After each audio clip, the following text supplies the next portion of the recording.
विज्ञान बहिर देखा षष्ठ श्रेणी विज्ञान बहिर षष्ठ अध्याय देखिए वस्तु और पदार्थर परिवर्तन पाठ को पढ़ा पे वस्तु कौन पदार्थ कौन आम पूर्व जाचे पदार्थ केते प्रकार कौन कौन से विषय जाचे तो से वस्तु और पदार्थर कौन है पे परिवर्तन घटे से परिवर्तन केते प्रकार गोटे है प्राकृतिक परिवर्तन आ गोटे है आम पे मनुष्यकृत परिवर्तन तो प्राकृतिक परिवर्तन कौन जाना तो आम देख पे मेघ हुए मेघर वर्षा हुए ना पे सेपरी छोट मंजीटे जदि आम लगेगा से गजा गजा छोट बड़ गछ एमती हुए सेपरी आम ओदा लुगा बाहर सुखा लुगा सुखे यू हूँ आम पे प्राकृतिक परिवर्तन तापर जाना आम मनुष्यकृत परिवर्तन तो देख पे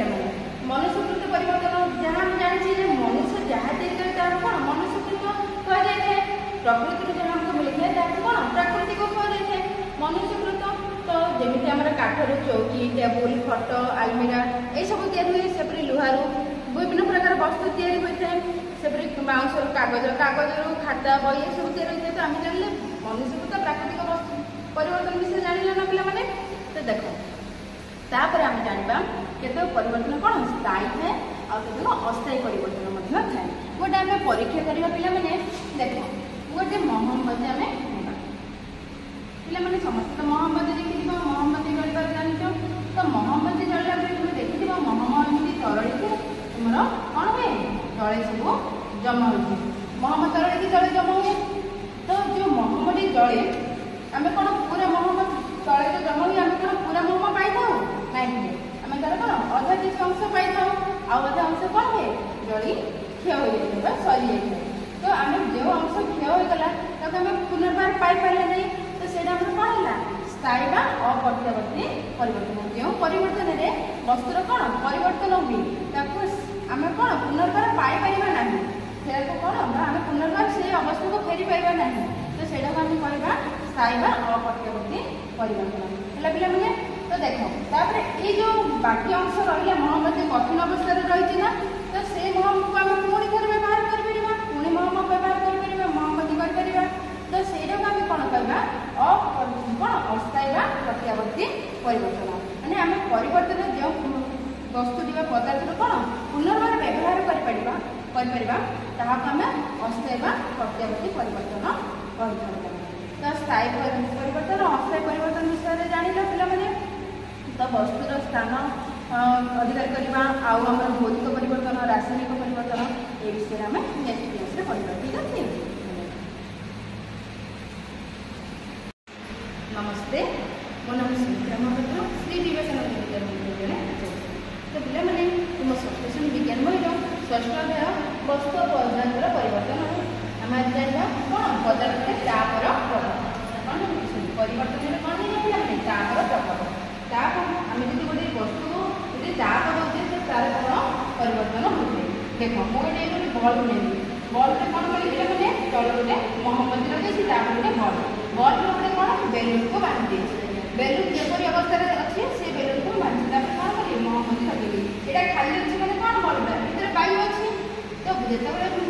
मोहम्मती लगे कौन है बल्ब गरम है गरम हाँ फल वायु कौन है बेलून गला जहाँद्वारा कौन है बेलून भी प्रसारित होगा एथर हम जाने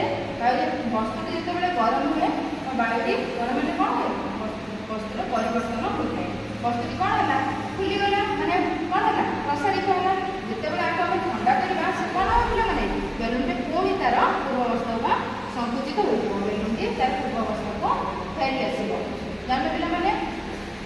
तो देख कठिन पदार्थ जब आम ताप प्रयोग करवा से कौन हम तरल पदार्थ में परिणत हम सेपरी तरल पदार्थ को जब आम ठंडा करवा से कौन हम कठिन पदार्थ परिणत हम आम जानते पदार्थ तीन प्रकार कठिन तरल गैसीय तो पदार्थर कठिन अवस्था क्या रोचे आम बरफ को आम उदाहरण ना देख जो बरफ को आम रखी था फ्रिज भितर कौन से बरफ एक ठंडा रखला बेले से बरफ होती जो आम बाहर कर वायुमंडल ताप पाइला से कौन होती मैंने तरल पदार्थ परिणत होती जो तरल पदार्थ जल जब आम अत्यधिक ठंडा रखा ठंडा लगे से कौन हो कठिन पदार्थ बरफ में परिणत होती से देख पे तरल पदार्थ को आम ताप प्रयोग कले कौन हुए गैस हुए देखिए घर आम जब गरम जल बसई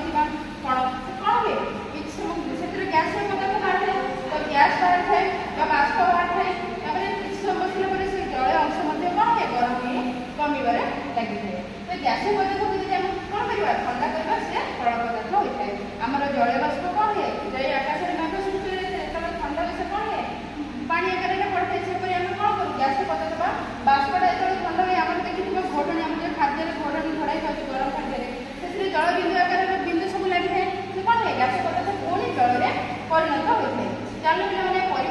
तापर पढ़ा से पर हम जानिबा भौतिक परिवर्तन।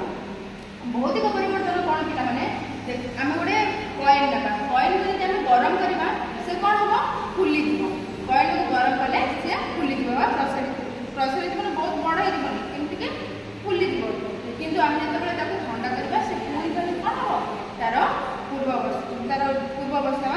कॉइन जो थिला से अवस्था को फेरी आसीबो। तो हम जानि जे हमर जतबे कौन हुए आम जो अवस्था पुणी थे फेरी पार वस्तुर परिवर्तन जो अवस्था पुनर्बार फेरी पार ताको आम अस्थायी कौन कहबा पे प्रत्येकति परिवर्तन कह अस्थायी प्रत्येकति परिवर्तन महामती परिवर्तन हम जानते तो अस्थायी प्रत्येकति परिवर्तन से कौन भौतिक परिवर्तन कहते आम जानते पे रासायनिक परिवर्तन। रासायनिक परिवर्तन कहते तुम भौतिक परिवर्तन आउ गोटे उदाहरण देते मैंने देख आम जल कि कौन करवा लुण मिसेवा लुण जल सहित मिसले हाँ ना पे द्रवणीय तो से पानी में मिसला जो आम पानी पीवा आमको कौन लगे लुणी लगे ना कि ना तार अवस्था कौन परिवर्तन हुए कि अवस्था किसी हुए जिते आम से गरम पानी को किस समय गरम करवा गरम कर पूरा गरम होगा पानी पूरा सुखीगला देखो से तुम शेष कौन देख सब धला धला लुण गुंड गुड़े लगे से चाख तुमको कौन लगे लुणिया लगे से तार किसी परिवर्तन है कि ना लुण तार से अवस्था ही रहा तेना आम जानले यह हूँ कौन अस्थायी प्रत्येकवर्ती परिवर्तन भौतिक परिवर्तन जाने एवं जाना स्थायी अप्रत्येकवर्ती जहाँकि आम रासायनिक परिवर्तन आम किसी चीनी ने चीनी को निआरे जलवा से कौन हम जली पोड़ा कौन हम जिते आम चीनी खाଇବା से कौन मीठा लगे ना से आम पार्टी कौन मीठा लगे चीनी तार पूर्व अवस्था को फेरी आसपार कि ना चीनी तार पूर्व अवस्था को फेरी आसपार ना से कौन कले तार अप्रत्येक रासायनिक परिवर्तन जिनको आम पुणी थे फेरी पाई ना कि लुण टाक आम जिते गरम कलापर से कौन है तार लुणी अंश कम से लुणी लुण ही रहा तो देख पे काठ को आम जाना से अंगार है अंगार आगे पुणी थे काठ कर कि ना यहीपरि केतोटी भौतिक रासायनिक परिवर्तन विषय जानिले आउ स्थायी अस्थायी परिवर्तन विषय जानिले मन लगे मैंने अभ्यास करना धन्यवाद।